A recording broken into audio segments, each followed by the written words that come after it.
First and foremost, I would like to wish everyone who's watching a very, very wonderful day on this beautiful day with so much tradition. I cannot express how much I love this day and everything that it entails and all the meaning that it has. So I would just like to wish everyone watching a very, very happy Ash Wednesday. The carnival season is finally over. Hey everyone! Today we're going to talk about some bookish Valentine's ideas.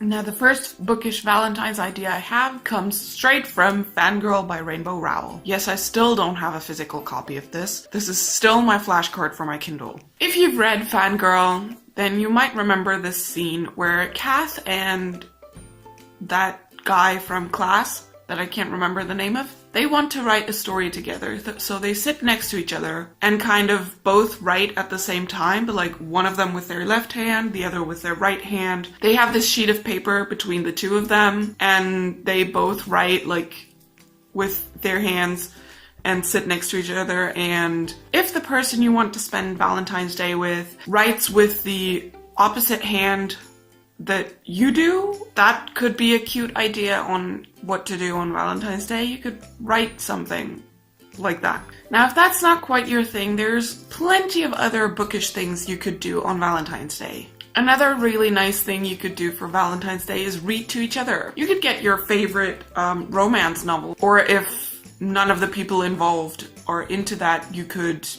pick any other novel and read it to each other. Or you could read it together, like act it out. Another thing you could do is try and name as many couples or ships or OTPs, whatever you want to call them, in books as you can. Make a challenge of it. Whoever names the most of them wins, and then you can settle beforehand what that person wins. Speaking of acting it out, you could pick your favorite story, whether it's a novel or it could be a movie or whatever, and act out the most romantic scene in there. If you want to do that, you could try and find a boat and stand on the front of it and pretend like you're the king of the world. You could act out how certain characters meet. You could act out how Dor and Richard meet in Neverwhere if you have a gallon of fake blood and a sidewalk handy. You could make it book to movie adaptation night. That's basically movie night, but with movies that are based on books. For added effect, build a fort. Have popcorn.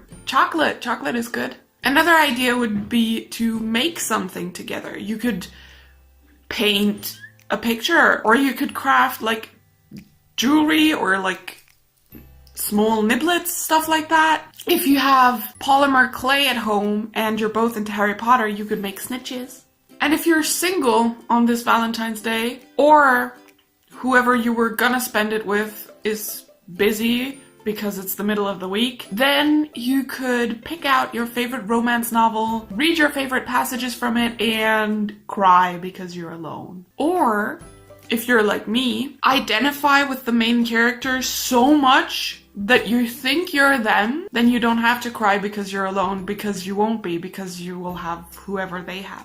Anyhow, I'm gonna leave it here because I was very smart and did not prepare this in advance, so I don't have any more ideas at the top of my head. If you have any other ideas, please leave them in the comments. I would love to know how you're gonna spend your Valentine's Day. And if you liked this video, then please give it a thumbs up. If you want to see more of me, then you can subscribe to my channel up here, or you can subscribe to my other channel down here where I talk about mental health. You can click this video that I think you're gonna like, and I will see you again next Wednesday.